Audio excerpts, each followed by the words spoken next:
everybody. Myself Khyati Vyas from JMP English Medium, Saraswati Group of Education. Today I am conducting this session for subject SS and this is for grade 4. Subject is SS grade 4. Today I am conducting this session for chapter number 3, the plateaus and the desert region. The plateaus and the desert region, and session is 1. Session 1. Okay. So, before we start this chapter, let us recall what we had studied in our earlier chapters. इससे पहले के chapter में हमने क्या पढ़ा था, ये एक बार रिकॉल कर लेते हैं. In my first chapter, that was globes and maps. First chapter हमारा था ग्लोब्स एंड मैप्स, जिसमें हमने ये पढ़ा कि ग्लोब किसे कहते हैं, मैप किसे कहते हैं. A small model of Earth is called a globe. Map is something that we draw on a flat surface. जो फ्लैट सरफेस के ऊपर हम ड्रॉ करते हैं, जैसे पेपर जैसी चीज पर ड्रॉ करते हैं, तो उसे मैप कहते हैं. करेक्ट. तो फर्स्ट सेशन में हमने फर्स्ट चैप्टर में ग्लोब्स एंड मैप्स के बारे में पढ़ा था. ग्लोब्स के क्या ड्रॉबैक्स है, मैप्स के क्या एडवांटेजेस है, ये भी हमने पढ़ा था. Then we also found that earth का शेप क्या है. अर्थ इज सर्कुलर और spherical in shape, flattened from top and bottom and bulging in the centre. Correct. और ये भी मैंने ये पॉइंट भी क्लियर किया था कि the Portuguese explorer Ferdinand Magellan found that the earth is spherical in shape. Okay, इन्होंने ये फाइंड किया था कि अर्थ है वो spherical in shape है and it is flattened from top and bottom, bulging in the center, मतलब के ऑरेंज की तरह. नेक्स्ट हमने ये भी पढ़ा था मैप्स के अंदर कि there are 3 main types of maps: physical map, political map and thematic map. Physical map, political map, thematic map. Physical map का मतलब क्या है? फिजिकल मैप का मतलब ये है कि उस जगह की जमीन कैसी है, उसके अनुसार उस मैप को बनाया जाता है. Whether it is a desert, whether it is a green land covered with thick forest, और whether it is some mountainous area, hilly area. तो इस तरह से फिजिकल मैप होता है. Then political map. Political map means it shows different countries, different cities, different states. So that is called political map. And then we thought about thematic map. Thematic map क्या होता है? अलग अलग themes के ऊपर बनाया जाता है. अलग अलग themes कौन कौन सी है? For example, एक मैप मैं बनाती हूँ जिसमें सिर्फ फॉरेस्ट एरिया को रिप्रेजेंट करती हूँ. एक मैप में बनाऊंगी जिसमें सिर्फ रिवर्स ऑफ इंडिया या किसी भी रीजन के रिवर्स के बारे में मैं उसमें आपको रिप्रेजेंट करूंगी. सो वो थीम के बेस होती है. Correct. That is thematic map. Then we learn about the language of map. Map में अलग अलग लैंग्वेजेस को आपको जानना जरूरी है, otherwise it will be impossible for you to read a map. अगर मैप में कौन से सिंबल का मतलब क्या है यही आपको नहीं पता है, तो आप मैप को बेनिफिशियरी यूज नहीं कर पाओगे. फॉर एग्जाम्पल, सबसे इंपॉर्टेंट चीज है लैंग्वेज ऑफ मैप में, सबसे इंपॉर्टेंट है वो है डायरेक्शन.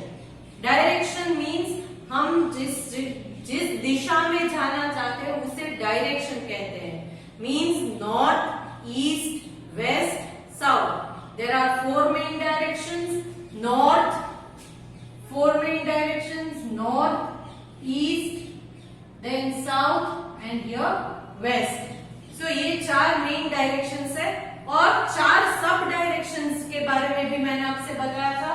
नॉर्थ एंड ईस्ट के बीच में north east, north and west के बीच में north west, south and east के बीच में south east, south and west के बीच में है वो है साउथ वेस्ट. तो ये हमने पढ़ा था. Okay. So this was regarding the directions. Then we also studied the scale. Scale क्या है? Scale का मतलब है कि मैप जब हम बनाते हैं, फॉर एग्जाम्पल इंडिया का मैप अगर ड्रॉ करते हो तो इंडिया जितना बड़ा मैप बनाओगे नहीं ना, छोटा मैप एक पेपर में ही बना लेते हो, पूरा का मगर जब आप ये बनाते हो तो क्या आपको मेन ध्यान रखना है कि अगर ये प्रॉपरली यूज के लिए है, किसी इंपॉर्टेंट यूज के लिए है, तो you have to mention scale. For example यहाँ से आपको यहाँ से मुंबई का अगर आपको डिस्टेंस दिखाना है तो फॉर एग्जांपल अगर 3000 किलोमीटर्स है, 3000 किलोमीटर्स रैंडमली मैं बोल रही हूँ, अगर रफली 3000 किलोमीटर है तो क्या 3000 किलोमीटर लंबा लाइन ड्रॉ करोगे? नहीं। तब क्या करना है, आपको स्केल मेंशन करनी है कि 1000 kilometre is equal to 1 centimetre. तो 3 सेंटीमीटर में 3000 किलोमीटर आ जाएगा। ओके, तो ये थे स्केल के बारे में। Next we also learn about, we talked about key and legend. Key and legend के बारे में मैंने आपसे बात की थी। की एंड लेजेंड क्या है कि नॉर्मली मैप के किसी भी कॉर्नर में एक बॉक्स दिया जाता है और उस बॉक्स में मैप में अगर कोई भी सिंबल्स यूज किए हैं तो उन सिंबल्स का मतलब क्या है, या तो कोई अलग अलग कलर्स मैप में लगाए हैं, मैप में अलग अलग कलर्स फिल किए गए हैं, तो उन कलर्स का क्या मतलब है, ये आपको समझाने के लिए ये की और लेजेंड देते हैं। फिर मैंने आपको ये भी बताया था कि अलग अलग सिंबल्स जब देते हैं तो उनका अलग अलग मीनिंग होता है। फॉर एग्जाम्पल क्रॉस का सिंबल है तो वो हॉस्पिटल के लिए होता है। कभी कभी आपने देखा होगा कि कोई गाड़ी अगर आपके आगे से जा रही है रोड के ऊपर, तो उसमें अगर क्रॉस की साइन आप देखोगे तो आप समझ जाओगे कि ये किसी डॉक्टर की कार है। क्यों? क्योंकि वो सिंबल आपको पता है। इसी तरह मैप में भी अलग अलग सिंबल्स को अलग अलग जगह पर रिप्रेजेंट करने के लिए यूज किया जाता है। So this are the things. There are different colours. Colours के बारे में मैंने बोला था। For example blue colour. Blue colour का मतलब है it represent water bodies. Then brown colour जहां पर हो मैप में, it will represent hills, mountains और प्लेट्यूज। येलो कलर जो है वो है हॉट डेजर्ट्स के लिए, एकदम रण प्रदेश के लिए। Then white colour cold desert के लिए भी हो सकता है या स्नो कवर्ड एरिया के लिए भी हो सकता है। ओके, देन ग्रीन कलर जो है वो लो लैंड या ग्रीन्स के लिए होता है, प्लेन्स के लिए जहां पर बहुत सारे पेड़ पौधे उगते हैं। Next we talked about the grid. Grid के बारे में मैंने आपसे बोला था। ग्रिड क्या है कि स्क्वायर फॉर्मेशंस होते हैं बॉक्स जैसे, हॉरिजॉन्टल एंड वर्टिकल लाइंस को यूज करके ये ग्रिड बनाते हैं। क्यों बनाते हैं? ताकि किसी भी जगह की एग्जैक्ट लोकेशन अगर आपको चाहिए तो ग्रिड की मदद से आप इसे लोकेट कर सकते हो। ये सब चीजें हमने चैप्टर 1 में कवर कर ली थी, right? Then I also taught you that book of map. ये बुक सारे अलग अलग किस्म के मैप है, अलग अलग रीजन्स के मैप है, वर्ल्ड मैप है या फिर सिर्फ अमेरिका का, सिर्फ एशिया का, सिर्फ अफ्रीका का, सिर्फ इंडिया का, सिर्फ गुजरात का, ये सारे के सारे मैप जो है वो एक बुक में पाइल करके मीन्स इकट्ठा करके रखे हुए होते हैं। उस बुक का नाम है एटलास। क्या कहते हैं उसे? एटलास। ये चीजें हमने फर्स्ट चैप्टर में पढ़ी थी। सेकेंड चैप्टर में हमने क्या पढ़ा कि इंडिया में बहुत सारे फिजिकल डिविजन्स हैं, जिनमें से 2 के बारे में डिटेल स्टडी हमने की थी। एक था northern mountains and northern plains. तो चैप्टर का नाम भी यही था, the northern mountains and the northern plains. तो ये इंडिया के फिजिकल फीचर्स जो हैं उनमें से 2 को हमने डिटेल स्टडी की थी चैप्टर नंबर 2 में। कौन से 2? The northern mountains and the northern plains. अब नॉर्दर्न माउंटेन्स में हमने क्या पढ़ा था कि जो इंडिया के नॉर्थन पार्ट में जो माउंटेन रेंजेस है उसे हम हिमालयास कहते हैं। क्या कहते हैं? हिमालयास। तो ये हिमालयास में फिर हमने डिटेल में ये भी पढ़ा कि थ्री लेयर्स है, 3 पैरेलल रेंजेस है। तो ये 3 पैरेलल रेंजेस में से एक का नाम है हिमाद्री, दूसरे का नाम है हिमाचल, तीसरे का नाम है शिवालिक। ओके, सो पहला है हिमाद्री, दूसरा है हिमाचल, थर्ड वन शिवालिक है। तो यहाँ पर हमने हिमाद्री के बारे में डिटेल स्टडी की थी कि हिमाद्री जो है वो स्नो कवर्ड रहती है। यहाँ के ग्लेशियर्स जब मेल्ट होते हैं तब पानी बन जाता है और ये पानी बहकर नॉर्दर्न प्लेन्स में आता है, अपने साथ सिल्ट को ले आता है और नॉर्दर्न प्लेन्स को फर्टाइल बनाता है। करेक्ट। देन हिमाद्री के बारे में हमने ये भी पढ़ा था कि माउंट कांचनजुंगा और माउंट अन्नपूर्णा दो हाईएस्ट माउंटेन पीक्स है, वो भी हिमाद्री में है। देन हिमाचल रेंज जो है वो है मिडिल में, सबसे ऊपर ग्रेटर हिमालयास जो कहते हैं वो है हिमाद्री। देन मिडिल हिमालयास जो है और लेसर हिमालयास उसे कहते हैं हिमाचल। तो ये हिमाचल में बहुत सारे हिल्स है, माउंटेन्स नहीं है। फिर माउंटेन्स और हिल्स में डिफरेंस क्या है? बहुत हाइट पर है तो माउंटेन्स है, थोड़े हाइट कम है तो हिल्स कहते हैं। तो ये हिमाचल में हिल्स ज्यादा है। हिल स्टेशंस बहुत सारे जैसे कि शिमला, दार्जिलिंग, नैनीताल, अल्मोड़ा, ये सारे हिल स्टेशंस है। फिर मैंने आपको बताया था वैलीज मतलब लो लैंड बिटवीन टू माउंटेन्स या टू हिल्स के बीच में जो लो लैंड है वहां पर कोई सिटी है तो उसे वैली कहते हैं, उस एरिया को वैली कहते हैं।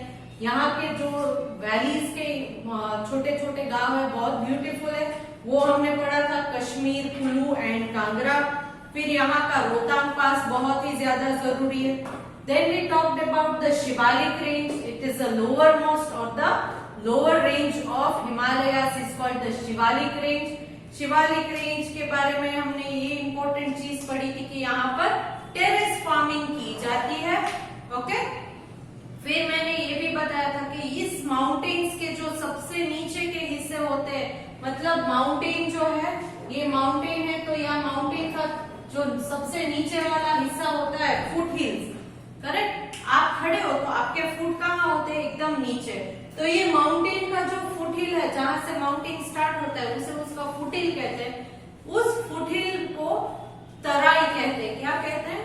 तराई कहते हैं। फिर हमने पढ़ा था कि नॉर्दर्न माउंटेन्स जो है ये हिमालयास, उसकी इंपॉर्टेंस क्या है? इंपॉर्टेंस क्या है?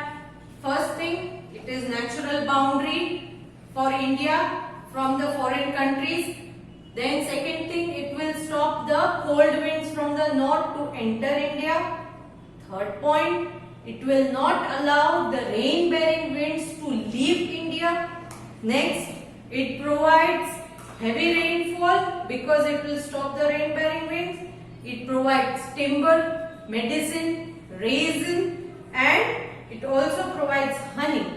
यहाँ के माउंटेन्स में बहुत सारे पेड़ पौधे होने के कारण लकड़ी, टिम्बर ज्यादा मिलती है। लकड़ी कहाँ पर यूज होती है? फर्नीचर बनाने में यूज होती है।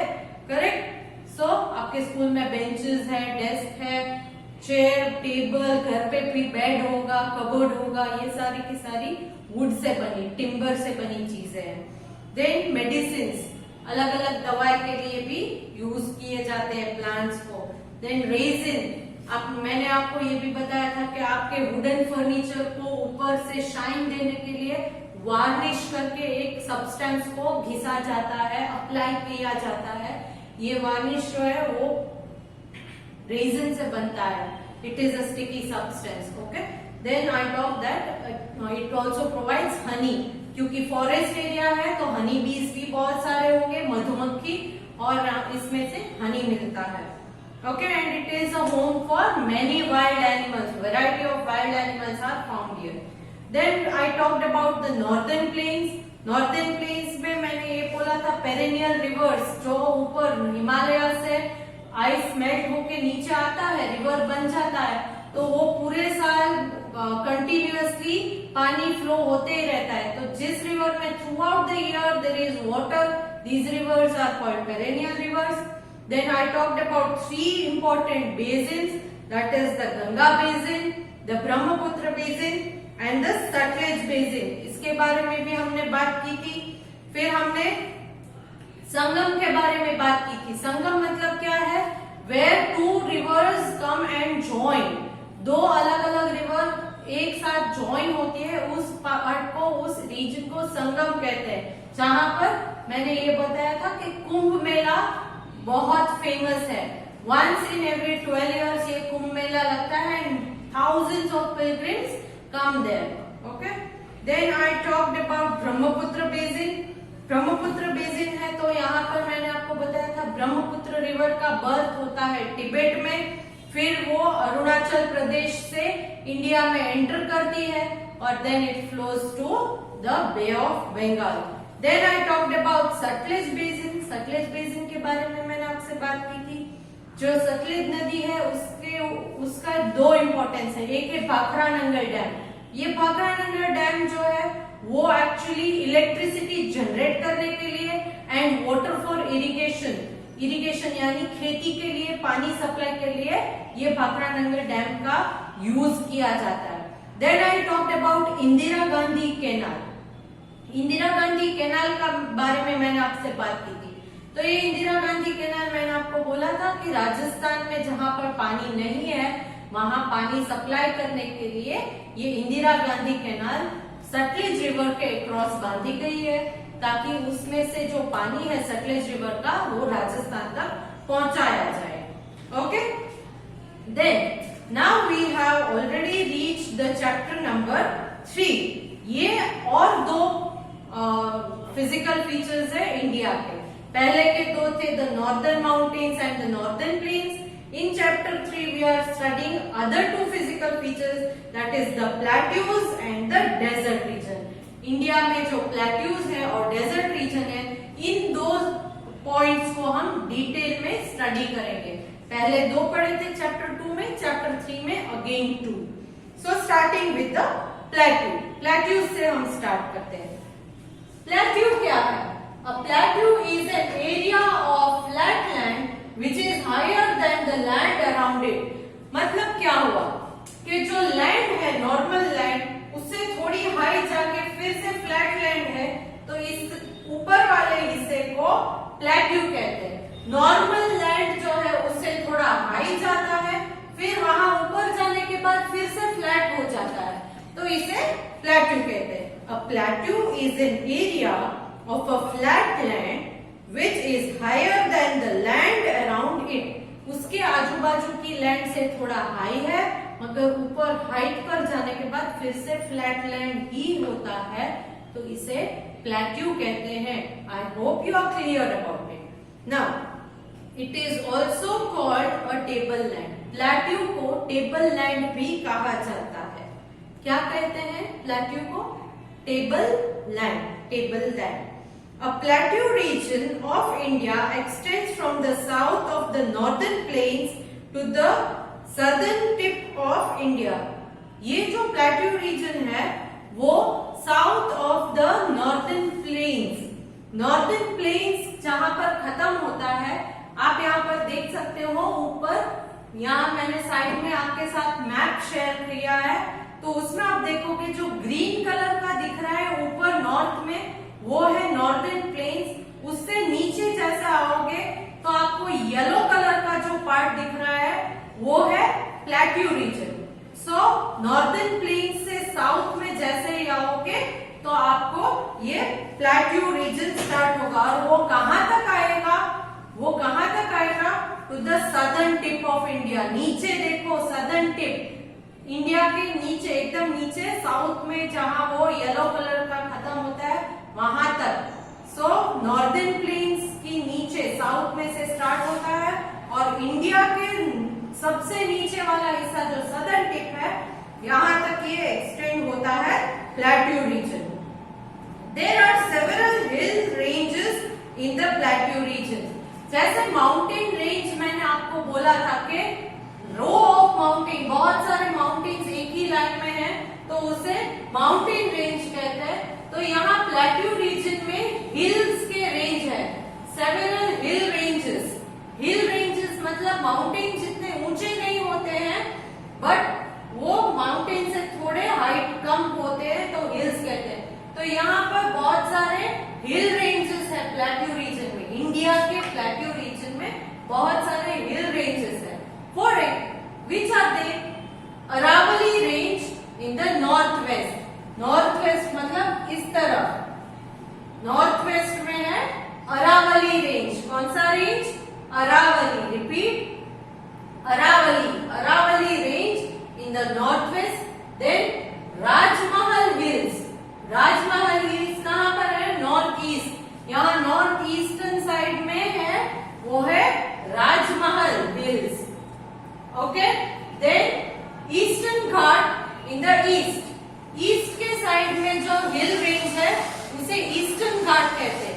ईस्ट के साइड में जो हिल रेंज है उसे ईस्टर्न घाट कहते हैं and western Ghats towards the west, और वेस्ट के साइड में जो है उसे वेस्ट कहते हैं।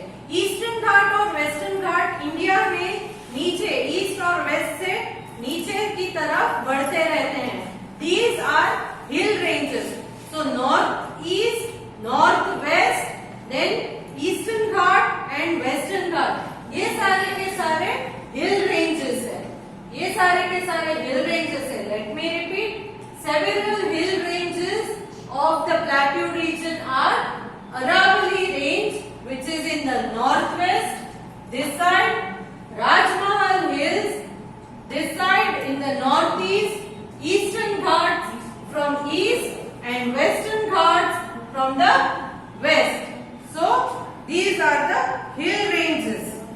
Next, the region is rocky and uneven. Rocky मतलब एकदम पत्थर जैसा रीजन है, पत्थर ज्यादा है। ये जो सैंडी एरिया या क्ले जैसी मडी एरिया नहीं है, रॉक्स ज्यादा है, पत्थर ज्यादा है। एंड अनइवन, अनइवन मतलब एक जैसा नहीं है, थोड़ा ऊंचा नीचा ऐसा होता रहता है। इट इज नॉट इवन, एक जैसा प्लेन जैसा नहीं है, अनइवन है। The state of Gujarat, Madhya Pradesh, Maharashtra, Jharkhand, Chhattisgarh, Orissa, Andhra Pradesh, Telangana, Karnataka, Tamil Nadu and the eastern part of Kerala lie in this region. तो ये सारे के सारे स्टेट्स के नाम जो मैंने लिए, ये सारे के सारे स्टेट्स जो है वो इसी रीजन में आते हैं। Let me repeat this states: Gujarat, Madhya Pradesh, Maharashtra, Jharkhand, Chhattisgarh, Orissa, Andhra Pradesh, Telangana, Karnataka, Tamil Nadu and the eastern part of Kerala. Kerala का ईस्टर्न पार्ट, ये सारे के सारे जो एरिया है वो इस प्लेट्यू रीजन में कवर होते हैं। The river Narmada divides the plateau reason into two parts. ये प्लेट्यू रीजन बहुत बड़ा हिस्सा है इंडिया का। इंडिया का फिजिकल जब आप देखोगे तो इंडिया में सबसे इंपॉर्टेंट है ये प्लेट्यू रीजन। तो ये प्लेट्यू रीजन को दो हिस्सों में डिवाइड किया गया है। प्लेट्यू रीजन को दो हिस्सों में डिवाइड किया गया है। कैसे डिवाइड होता है? वो इस तरह से कि बीच में से नर्मदा रिवर जो है वो फ्लो होती है। बीच में से नर्मदा रिवर फ्लो होती है, जिससे ये प्लेट्यू रीजन दो पार्ट्स में डिवाइड हो जाते हैं। दो पार्ट में ये प्लेट्यू रीजन डिवाइड हो जाता है। First part is the central highland. First part है द सेंट्रल हाईलैंड, वो कहां पर आएगा? नॉर्थ में। And second part is the Deccan plateau towards the south. For example, हमारा जो प्लेट्यू रीजन है, इंडिया का प्लेट्यू रीजन जो है वो कुछ इस तरह से है। फॉर एग्जाम्पल, ये अगर इंडिया है तो यहाँ पर ऊपर वाला जो हिस्सा, यहाँ बीच में से नर्मदा रिवर जाती है, तो यहाँ टुवर्ड्स द नॉर्थ है तो उसे सेंट्रल हाईलैंड्स कहेंगे, और टुवर्ड्स द साउथ जो है तो उसे हम डेक्कन प्लेट्यू कहेंगे। Towards the north it is central highland and towards the south it is Deccan plateau. Okay, तो इन दोनों प्लेट्यू रीजन्स को, सेंट्रल हाईलैंड और डेक्कन प्लेट्यू को, हमें डिटेल में स्टडी करना है in our coming sessions. For now, you have to remember only that thing, that plateau region means a flat land which is a bit higher than the normal land, and then again it becomes flat on the top. Then I talked about these hill ranges. Hill ranges के बारे में मैंने आपको बताया। Aravalli range north west, Rajmahal hills north east, eastern Ghats towards the east, western Ghats towards the west. तो ये जो सारे हिल रेंजेस है वो इन प्लेट्यू को सराउंडेड है, इस हमारे प्लेट्यू को सराउंडेड है। फिर मैंने बताया कि बीच में से प्लेट्यू रीजन को नर्मदा रिवर डिवाइड कर देती है। रिवर नर्मदा जो है वो प्लेट्यू रीजन के बीच में से फ्लो होती है, जिससे ये प्लेट्यू रीजन दो पार्ट्स में डिवाइड हो जाता है। First one is the towards the north and the Deccan Plateau towards the south. तो बीच में है नर्मदा रिवर, ये पूरा का पूरा हिस्सा प्लेट्यू ही है, but in the middle there is Narmada river which divides this full plateau in two parts. Towards the north it is Central Highland, towards the south it is Deccan Plateau. So इस plateau region को हम दो अलग अलग हिस्सों में study करेंगे in our coming sessions. Now, along with this session, I am going to send you a worksheet which is purely fill in the blanks based, which you have to solve either by recalling the or rewinding the video and looking at it again and again, or you can go through the PDF of the textbook which we have already sent to you. You can also discuss the answers with your friends. Hoping to see you next time where we will discuss the Central Highlands and the Deccan Plateau one by one in detail. Bye for now.